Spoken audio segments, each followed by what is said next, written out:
दोस्तों, एनवीएन में आपका स्वागत है। आज के चक्रव्यूह में हम अमेरिका के विश्वासघात की चर्चा करेंगे।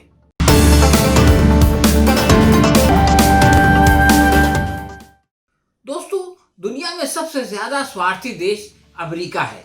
ऐसा लगता है कि इसको कृतज्ञता यानी एहसानमंदी का मतलब ही नहीं मालूम। मोदी जी ने ट्रंप के लिए क्या नहीं किया। उनको कामयाब करने के लिए अमेरिका में जाकर अब की बार ट्रंप सरकार का नारा लगाया, दिल खोल कर डोनाल्ड ट्रंप का प्रचार किया। इससे भी बात नहीं बनी तो अहमदाबाद में बुलाकर सलाम किया। इसके बावजूद कोरोना काल में क्लोरोक्विन दवाई को लेकर ट्रंप ने भारत को धमकी दे दी। खैर, प्रधान जी ने सोचा कि शायद कोरोना के कारण टेंशन में है, इसलिए माफ कर दिया और ये कहकर कि अपनी जरूरत पूरी होने के बाद क्लोरोक्विन भिजवाएंगे। भारत में चूंकि कोरोना के खिलाफ क्लोरोक्विन का इस्तेमाल ही नहीं हो रहा था, इसलिए क्लोरोक्विन की खेप भी अमेरिका भिजवा दी गई। इस एहसान के बाद ट्रंप ने मोदी जी के नाम से एक बहुत बड़ा झूठ गढ़कर दावा कर दिया कि प्रधानमंत्री मोदी ने उन्हें G20 की शिखर सम्मेलन के मौके पर जापान के ओसाका शहर में अमेरिका से कश्मीर के मसले पर मध्यस्थता की पेशकश की थी। कश्मीर जैसे संवेदनशील समस्या पर ट्रंप का ये बयान एक बहुत बड़ा विश्वासघात था और भड़काने वाला भी था। ये बात ट्रंप ने पाकिस्तानी प्रधानमंत्री इमरान खान के दौरे के अवसर पर उन्हें खुश करने के लिए कही थी और कहा था कि मोदी जी ने खुद उनसे कहा कि क्या आप मध्यस्थता करना पसंद करेंगे। मैंने पूछा कि किस बारे में, तो उन्होंने बताया कि कश्मीर के बारे में। इतने डिटेल में कोई इंसान झूठ बोल सकता है, इसको तो पहली मर्तबा सारी दुनिया ने देखा। कश्मीर पर मध्यस्थता को लेकर किए गए राष्ट्रपति डोनाल्ड ट्रंप के दावे पर कांग्रेस ने पीएम मोदी को घेरा था और आरोप लगाया था कि ये देश के साथ विश्वासघात है, जिस पर प्रधानमंत्री को जवाब देना चाहिए। प्रधानमंत्री ने तो जवाब नहीं दिया, लेकिन फॉरेन मिनिस्ट्री ने इसका जवाब दिया। भारत ने अमेरिकी राष्ट्रपति डोनाल्ड ट्रंप के दावे को खारिज कर दिया और कहा कि पाकिस्तान के साथ सभी मुद्दे का हल द्विपक्षीय बातचीत से होगा। विदेश मंत्रालय के प्रवक्ता रवीश कुमार ने उस वक्त कहा था कि हमने अमेरिकी राष्ट्रपति द्वारा प्रेस में दिए गए बयान को देखा है, जिसमें उन्होंने कहा है कि यदि भारत और पाकिस्तान अनुरोध करते हैं तो कश्मीर मुद्दे पर मध्यस्थता के लिए वो तैयार है। प्रधानमंत्री ने अमेरिकी राष्ट्रपति को इस तरह का कोई अनुरोध नहीं किया, यानी कि डोनाल्ड ट्रंप झूठ बोल रहे हैं। ये बात हमारे परराष्ट्र प्रवक्ता ने कही। फिलहाल ट्रंप का चल चलाव है। अगले साल अमेरिका को नया प्रेसिडेंट जो बिडेन मिल जाएगा और उनके संबंध में वैसे ही भारत के मन में बहुत सारी शंकाएं हैं, लेकिन ट्रंप प्रशासन ने भी जाते जाते भारत की पीठ में छुरा घोंपने का काम किया है।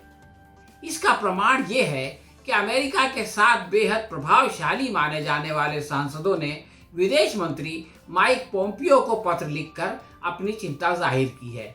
माइक पोम्पियो जो बिडेन के होने वाले परराष्ट्र मंत्री नहीं हैं, बल्कि डोनाल्ड ट्रंप के फॉरेन मिनिस्टर हैं। इन सांसदों ने पोम्पियो से अपील की है कि वो भारत में किसानों के प्रदर्शन का मुद्दा भारत सरकार के सामने उठाएं। इनमें भारतीय अमेरिकी मूल के सांसद प्रमिला जयपाल भी शामिल हैं। उनका कहना है कि ये मुद्दा पंजाब के अमेरिकी सिखों से भी जुड़ा हुआ है और दूसरे राज्यों के भारतीय अमेरिकियों को भी प्रभावित करता है जो वहां रह रहे हैं। इन सांसदों के मुताबिक कई भारतीय अमेरिकी इससे सीधे तौर पर प्रभावित हो रहे हैं, क्योंकि उनके परिवार के लोग भारत में हैं और उनकी जमीनें हैं। इस चिट्ठी में ये लिखा है कि आप यानी पोम्पियो भारतीय विदेश मंत्री से बातचीत करें ताकि राजनीति में अभिव्यक्ति की स्वतंत्रता यानी फ्रीडम ऑफ एक्सप्रेशन पर अमेरिका की जो प्रतिबद्धता है, यानी अमेरिका का जो डिटर्मिनेशन है, उसकी पुष्टि हो सके। अमेरिका के सांसदों ने कहा कि हम भारत सरकार के अपनी राष्ट्रीय नीति तय करने के अधिकार का पूरा सम्मान करते हैं, लेकिन हम भारत के लोगों और विदेशों में रह रहे भारतीयों के अधिकारों का भी सम्मान करते हैं, जो वहाँ के कृषि कानून के खिलाफ शांतिपूर्ण प्रदर्शन कर रहे हैं। फारसी भाषा में एक मिसल मशहूर है, कबूतर बाज बबाज, यानी कबूतर के साथ कबूतर और बाज के साथ बाज उड़ता है। हिंदी में भी कहा जाता है चोर चोर मौसेरे भाई। ऐसा ही कुछ ट्रंप और मोदी के बीच भी हुआ। ट्रंप के बारे में अमेरिका के प्रतिष्ठित अखबार वाशिंगटन पोस्ट ने एक विस्तृत रिपोर्ट छापी थी, जिसमें ट्रंप के राष्ट्रपति बनने के बाद 10,795 झूठ का उल्लेख किया गया था। वो तो अब तक बढ़कर 12,000 से भी ज्यादा हो चुके होंगे, इसलिए कि चुनाव नतीजों के दौरान ट्रंप ने जितने झूठ बोले उसकी तो गिनती करना मुश्किल है। उस समय का औसत ये था कि हर रोज डोनाल्ड ट्रंप के हिस्से में 12 झूठ बनते थे। खैर, उनके झूठ का घड़ा तो भर गया और चौराहे पर फूट गया। अमेरिका में जो कुछ हुआ, क्या वो भारत में भी दोहराया जाएगा या यहाँ की राजनीति में झूठ का बाजार हमेशा गर्म रहेगा, इसका फैसला देश की जनता को करना होगा। लेकिन विदेश नीति के संबंध में फिलहाल हालात ठीक नहीं है। इस बारे में प्रधानमंत्री को विशेष ध्यान देना होगा और अमेरिका से होशियार रहना पड़ेगा। हाँ तो दोस्तों, ये थी हमारी आज की समीक्षा। क्या आपने NVN को सब्सक्राइब किया है? अगर नहीं किया तो इसे सब्सक्राइब करें। हम बहुत जल्द किसी नए विषय के साथ आपकी सेवा में फिर उपस्थित होंगे। लेकिन अगर ये वीडियो आपको पसंद आई हो तो आप इसे लाइक और अपने दोस्तों में शेयर करें और अगली वीडियो तक इजाज़त दें।